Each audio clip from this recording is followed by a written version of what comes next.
Question of the day: what is your favorite memory or trivia-based game? Now, I love trivia. It's one of my favorite activities to do, is sit down and be barraged with questions that test what you know. For instance, who was the main event of WrestleMania 3? It was obviously Hogan and Andre, little things like that. Or, what is the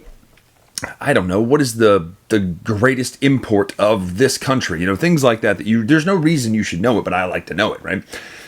But some people do not like trivia, and they don't like memory-based games. And I do think my theory is that it's not so much about information. It's not like, well, I don't know this stuff. It's more pressure.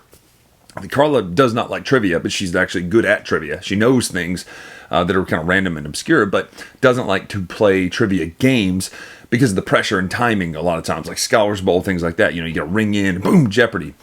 I love that sort of thing. But today we're talking about a game that involves memorizing and flash memorizing. We're talking about Brainbox, a game in which you're going to learn and then flash memorize information and then hopefully retain it long enough to get an answer and then dump the information, right? Or hopefully not. We'll talk about in the final thoughts. So let's take a look at what Brainbox does, how it plays. We're looking at two versions today. We've got dinosaurs and we've got animals. Dinosaurs is 6 and up, and animals is 8 and up. And you'll see why in the how to play, the differences there. So let's talk about these. We'll come back, talk final thoughts now.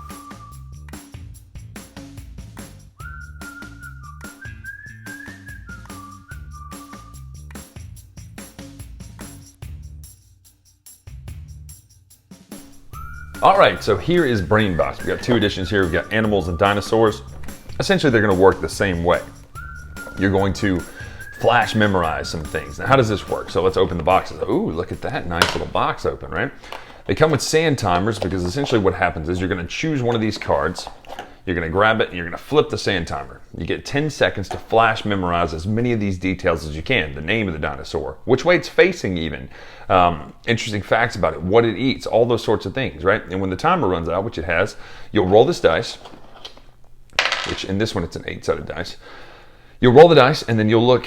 We have number 5 on the back. We'll flip over and check card number 5. Did the dinosaur eat meat or plants? Well, we saw that it ate plants, so we would memorize that. If you did this correctly, you would take this card. Now look at the detail of the questions. Can you see the dinosaur's teeth? Is the dinosaur standing on all 4 legs? Can you see any trees in the pictures? Is the dinosaur looking up or down? Can you see a river or pond? So these are about flash memorizing this picture. Now, the animals one has a little bit more detail. Things like males have venomous claw on their ankle. That's pretty cool, this platypus. Information here, it's vulnerable, it's up to 20 years, it's solitary, it's up to 2 feet long, carnivore, they lay eggs, they live in burrows close to water, and they're from Australia. And then you flip this card over and you see there's 8 questions, and some of those are, where in the world are these native to? This, and this.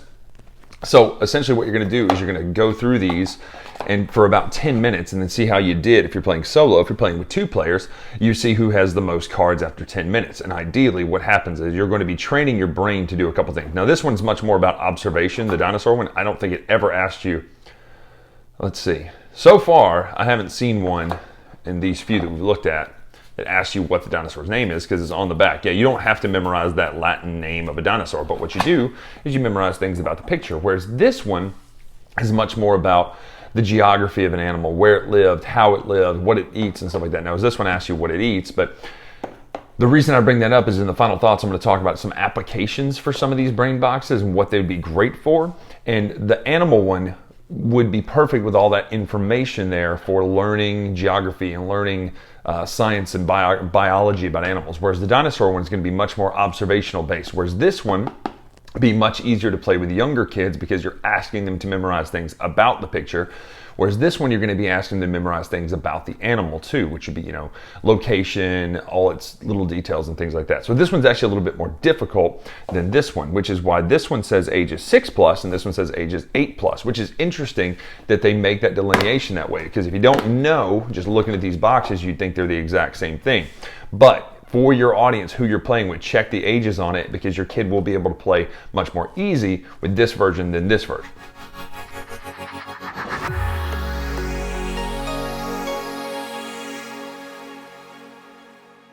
All right, so that's Brainbox. First of all, let's talk about art direction, and the gameplay. That's kind of how we do it. We flow from that direction. Now, the art in this game looks great. All the dinosaurs look really great. The art looks good in the background.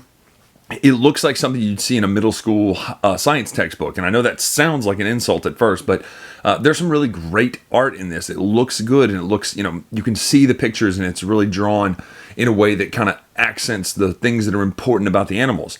But then again, you have to flash memorize information about these. So you look at this and you kind of look all around the animal one and see, okay, here's where it's located. Here's what multiple group of them are called: a murder of crows, a flamboyant of flamingos.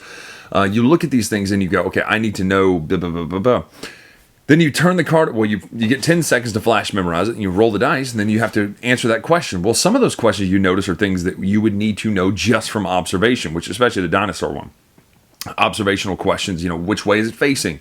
How many legs is it standing on? Can you see teeth? Is there anything in the background? Those kind of questions are more observational based, whereas the other ones are things like, where would you find this animal? Now, that one's a little trickier. You'd have to look at where it is on the map.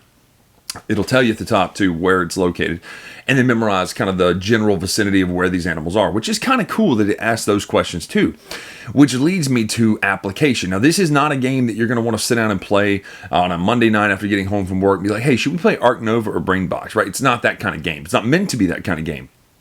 But I do like how this works. I like the idea of, hey, we got a few minutes in between games here. Let's sit down and play Brainbox, right?